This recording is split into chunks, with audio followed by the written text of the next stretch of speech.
देखिए, मैं संगठन का मुख्य कार्यकर्ता हूँ। मेरा टाइटल बदला अध्यक्ष के नाते, लेकिन मेरा काम संगठन को नीचे तक दुरुस्त करना और ठीक से निरंतरता के साथ चलाना है। और इस लिहाज से संगठन के कामों की समीक्षा भी हम लोग करते ही हैं। और अभी जैसे मैंने कहा कि दोनों ही ज़िलों में इतने सुदूर एरिया में संगठन ने गतिविधियों को भी निरंतर रखा है। जैसा मुझे जानकारी मिली, जन आक्रोश रैली भी ठीक हुई, पार्टी की दूसरी गतिविधियां भी अच्छे तरीके से चलती हैं। लेकिन क्योंकि संगठन के कामों में कोई उसका विराम नहीं है, एंडलेस है, मुझे लगता है कि और भी निरंतरता की आवश्यकता है, जो हम लोगों ने आने वाले समय के लिए कुछ एक्शन प्लान के लिए छोड़ा है। और मैं दोबारा भी आऊँगा इसी काम के लिए, पार्टी के सक्षम लोगों को भी भेजूँगा। मोर्चों की गतिविधियां भी और मुखर हों, उसकी भी कोशिश करेंगे। दूसरा, मैं अध्यक्ष हूँ संगठन के नाते, तो मेरी प्राथमिकता है कि मैं संगठन की गतिविधियां सुचारू रूप से करूं। इस लिहाज से हम लोगों का काम है सर्वस्पर्शी और सर्वव्यापी।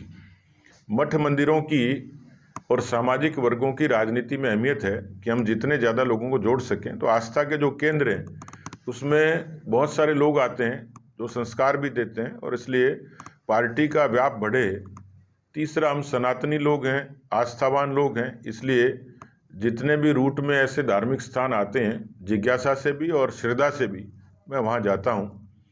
तीसरा, आपने कहा तो पार्टी में आने वाले लोगों की एक बड़ी संख्या है, और इसलिए अभी ये भविष्य के गर्भ में है, लेकिन जो पार्टी में आना चाहेंगे उनका हम स्वागत करेंगे।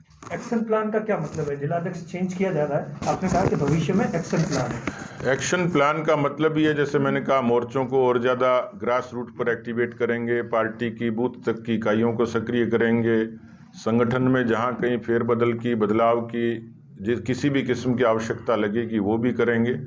तो एक समग्रता लिए हुए, ताकि आने वाले समय में इस काम को हम लोग अप्रैल तक पूरा करेंगे। और क्योंकि अगली साल जब हम मिलेंगे तो हम लोग लगभग इलेक्शन मोड पे होंगे, तो चुनाव से पहले संगठन दुरुस्त हो, ये कोशिश है। आपकी सेंट्रल में सरकार है, 2-3 समस्याएं यहाँ बड़ी है, चाहे वो डीएनपी एरिया की ले लो, या मालानी एक्सप्रेस की ले लो, या एयरपोर्ट की ले लो। तो इन सब चीज़ों को लेकर भी चर्चा की गई, इन सब चीज़ों को लेकर भी अब आगे कुछ सेंट्रल में उठाया जाएगा। मुझे कार्यकर्ताओं ने भी और जनता के स्वयंसेवी संगठनों ने भी अलग अलग तरीके से बात कही है, और मैं इस बात को गंभीरता से सुना भी है, और मैं मेरी क्षमता में केंद्र को इन सभी बातों से अवगत भी कराऊंगा, और कोशिश करूंगा कि कुछ बातों का प्राथमिकता से समाधान हो। सर, वर्ष 2014 का जो लोकसभा चुनाव था, उसके बाद एक बहुत बड़ा परंपरागत जो वोट बैंक था आपका, वो कहीं ना कहीं ये कह सकते हैं चुनाव के कारणों की वजह से अलग थलग पड़ा। आपके पुराने कार्यकर्ता जो है, उनको पार्टी की अनुशासन कार्रवाई से भी उन पुराने लोगों को पार्टी से वापस जोड़ा जाएगा।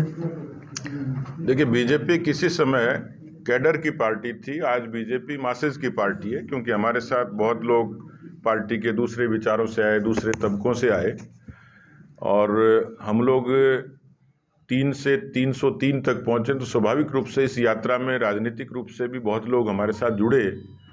कुछ कालखंड में कुछ इस तरीके की घटनाएं होती हैं, और राजनीति में स्वाभाविक ही है, लोग बागी चुनाव भी लड़ते हैं, पार्टी में अनुशासनहीनता भी होती है। मैं ये कहूँ कि 100% खरा है, 24 कैरेट है, तो ये दावा तो कोई भी नहीं कर सकता। लेकिन फिर भी पार्टी में अनुशासन भी बना रहे, और पार्टी में आधार के लोग जुड़ें, और पार्टी का अपना कार्यकर्ता मान लीजिए किसी वजह से पार्टी से विमुख हो गया, या पार्टी को कोई अनुशासनात्मक कार्रवाई करनी पड़ी, लेकिन उसमें पार्टी बहुत रिजिड नहीं है।